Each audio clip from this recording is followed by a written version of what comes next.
Walther PPS M2. In quality, in ergonomics, it's up there.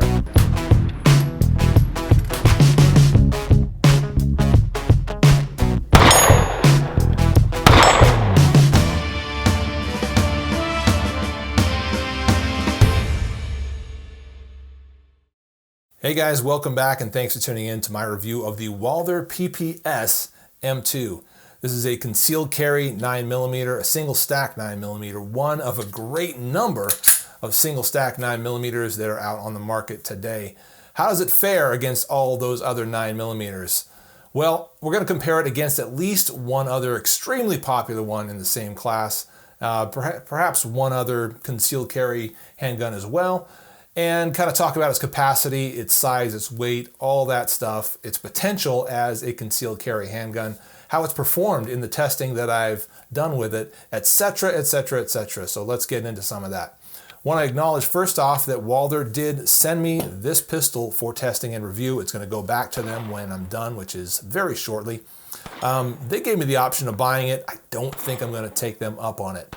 And that may give you the all you need to know about this gun right there. However, do stick around because there's a lot to say about it, and honestly, it's a pretty quality handgun here. Among the first things we should talk about are size, weight, and capacity. So let's get into some of that. Bringing out the ruler here, let's go ahead and measure sort of that slide length, which would give us more or less the overall length, which looks like about 6 1/4 inches by my ruler here. The width on it at its widest point, what I'm seeing is, let's have a look here, close to, I'm going to say 7/8 inch wide at its widest point, approximately. And let's put in the flush fitting magazine to give you the smallest dimension there. And let's look at that as well. And it looks like we are at about 4 inches minus the sights. Add the sights on and you're about 4 1/4 inches, something like that. So that gives you some dimension there. Let's bring in the scale and get a sense for how much this concealed carry pistol weighs and whether it's going to be in a good weight range for you. So getting that scale primed, we are in ounces and we are at 1 pound, 3.2 ounces. And that again is empty, no magazine in the gun. While we've got the scale, I'm going to go ahead and compare that to the Smith & Wesson Shield, 1 pound, 2.4. So it's slightly heavier than the Smith & Wesson Shield by around 1 ounce or so. That's worth noting. It's not a huge difference, but yeah, it's worth noting. Capacity on these.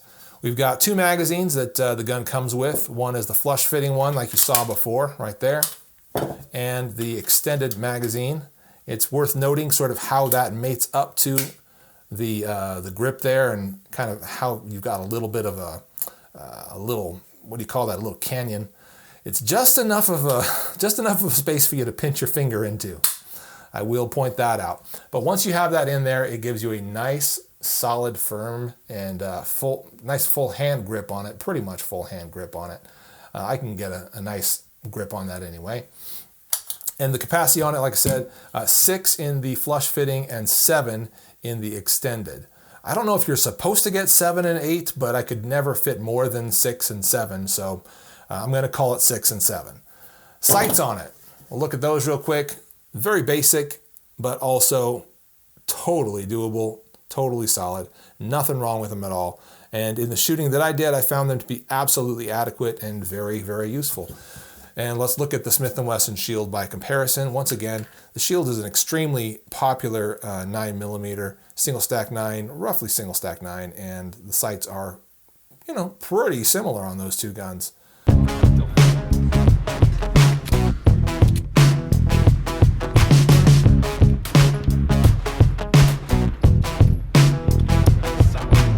Let's talk a little bit more about what some of the things that this gun comes with. And we'll show you the case here in 1 second, but first, one last thing. Double checking, of course. And let's get a sense of how heavy that trigger is. Got to pull that blade down and then give that a nice tug and see where we end up. finally staging, and where's the brake at? Oh my gosh. Just over 6 pounds. But the trigger, talking about that a little bit more, it is pretty nice. I have found it to be a very decent trigger for the size of gun that this is. The brake on it is pretty nice, pretty positive. The reset, also pretty nice and positive, not very far. And the take up on it is not very noticeable.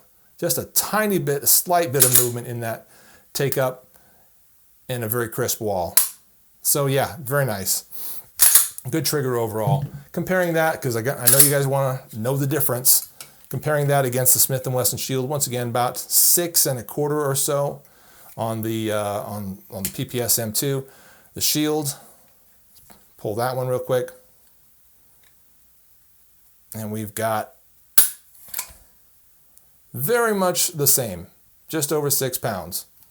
Okay, worth noting. The Shield, of course, is a very different trigger, but both triggers are pretty good. I know there's going to be a lot of folks out there trying the two guns side by side who will say, this is the better trigger.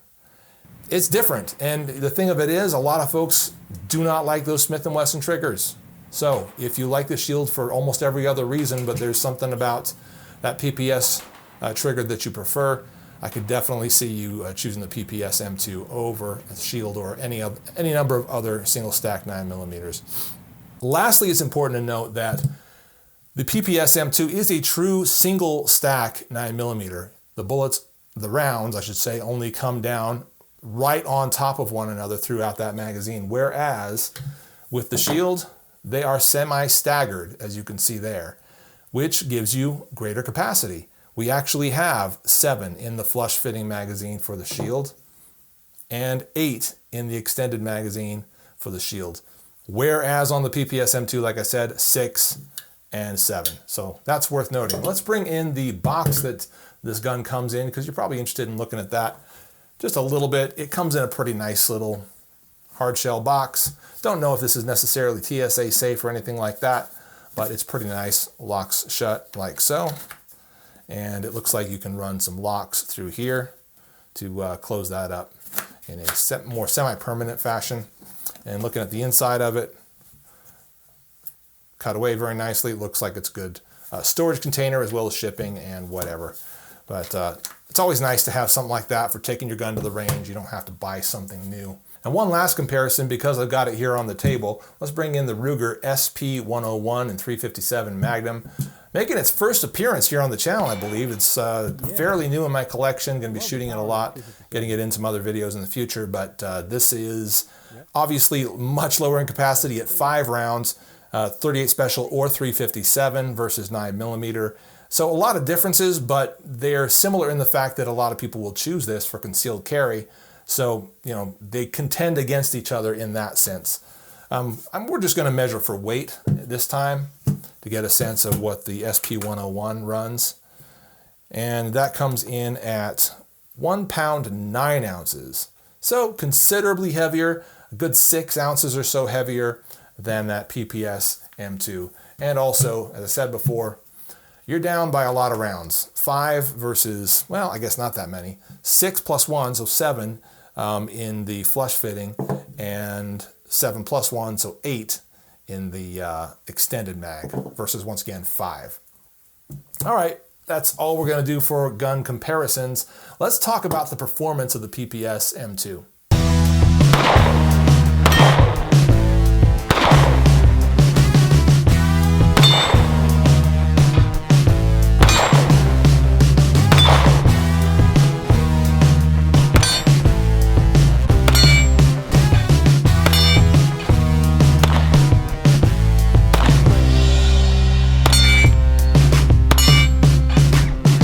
One last note before we get into that, I'll acknowledge this fact that it is the M2 version of the PPS. There was a standard original PPS.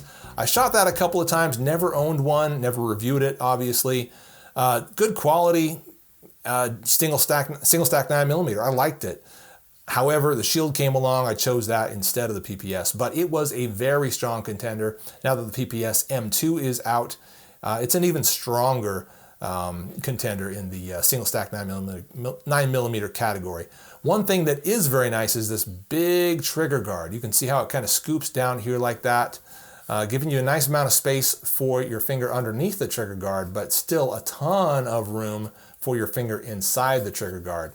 Comparing that one more time against the Shield 9mm, different shapes there, and it seems like there is a bit more space from here to there on the PPS versus there to there on the Shield. So perhaps gloves will fit better inside the PPS than they would on the Shield.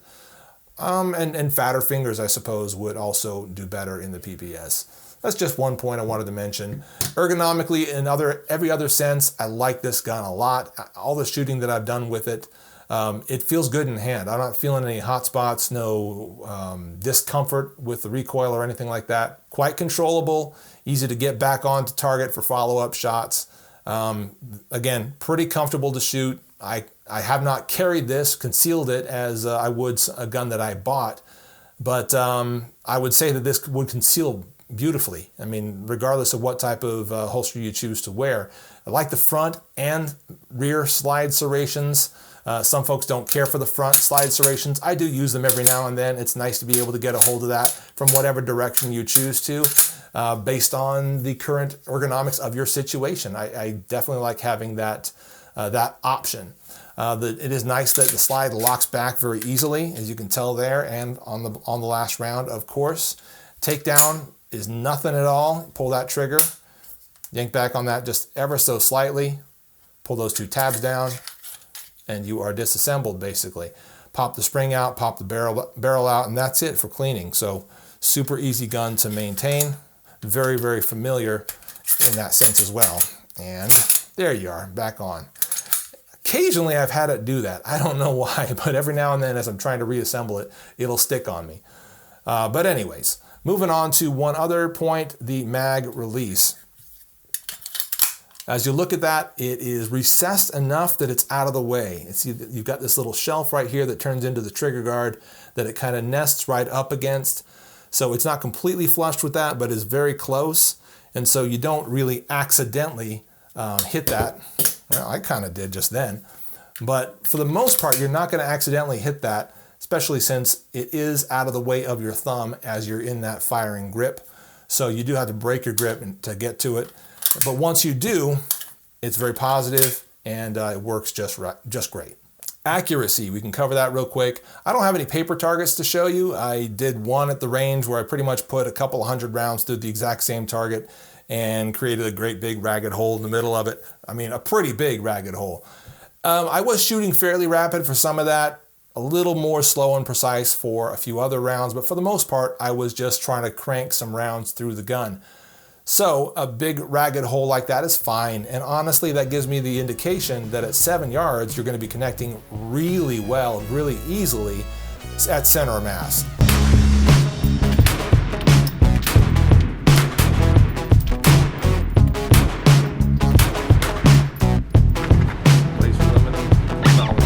On to reliability. Have I had any issues at all with this gun? It shot everything I put through it, I'm pretty sure. Like, I'm thinking about the two guns that I've been testing recently, and the other one, for those of you that are curious, is this guy right here, which you're going to be seeing on the review table fairly soon, so stick around for that. That one did have at least one hiccup that I could talk about, but I don't think this one had any. No, it did have one, excuse me. It did have one, and that was it was pretty much my fault. I was shooting Hornady Critical Defense. I believe I either did not seat the magazine properly or I hit that mag release by mistake as I was shooting. But in any case, it was definitely magazine related or user error in ejecting that magazine because it was a feeding issue. What happened was it kind of got caught down in here, and after the magazine had popped loose just enough that it kind of fed and got stuck down inside of there instead of traveling up that feed ramp into the barrel. Once again, that could have happened to anybody who is messing with or not seating properly or accidentally tripping the trigger or the mag release. So I would say that is not necessarily an issue with the gun. I would say that was just, like I said, simple user error. In every other case, this gun cycled and shot reliably every round I put through it. A few different types of brass, 115 grain, 147 grain, 124 grain I think as well. That was aluminum cased if I remember right. It shot all of that just fine. And then I also put some 115 grain steel case through it. Now it did feed that steel case without any issues. However, I think that if I had kept going and maybe shot another 100 or so rounds through this gun of steel cased, I probably would have had something stuck in the chamber. In fact, from the time that I shot the old version of the PPS in the past, that's one thing I clearly remember, is that it did get stuck on some Tula ammo. That's exactly the problem that I had with this. The only thing it did not like was the steel case. I think that was Max Tech, not Tula in this case. It was Max Tech. Steel case was the only type of ammunition that the Creed did not like. So again, from that I'm extrapolating that the PPS M2, given a little bit longer time, and again I put a lot more rounds of that steel case through the Creed than I did the PPS. With more rounds through it, I think it would have choked on some steel case. All that means is don't shoot steel cased. I generally don't do it. Sometimes I'll do it in testing to get a sense for what the gun can handle.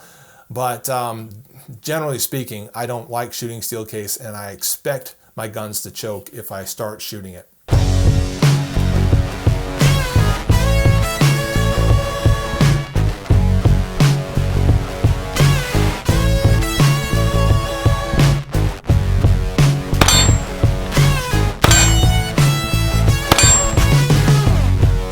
Just those few shots. I like it. Yeah. Last thing I want to cover on the PPS M2 is price. The best price I'm seeing for this right now is about $359, $360 or so. That is fairly on par with most other single stack 9mm of good quality. So I think it's actually pretty good value. I wouldn't balk at that price at all. So knowing that it's a good value, the last question is it good quality? And my answer is yes, it's a very good quality single stack 9mm. Walther does a fantastic job with their firearms. I've shot a number of their guns. I like them all. The PPS is very good.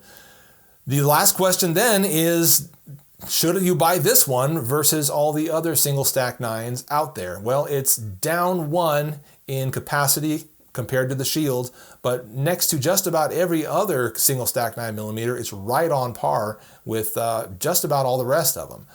And then price is also pretty close to what almost everything else is. Weight is very close to all the rest of those single stack 9s.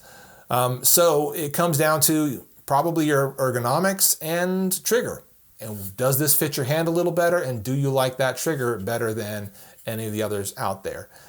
If you do, and I suggest you get one of these in hand, try it out in a gun shop if that's what you're curious about. Try out that trigger, see how you like it, see how these ergonomics feel to you, and if you're satisfied, yeah, I give it my full recommendation. I have no qualms about recommending this thing to you. It's performed well for me. I think it's going to do great for you as well. And that's my review of the Walther PPS M2. Thanks again to my friends at Walther for loaning this one to me to try out and review for you guys. I really appreciate you sitting around and watching this video. I'm the Late Boy Scout. We'll see you later.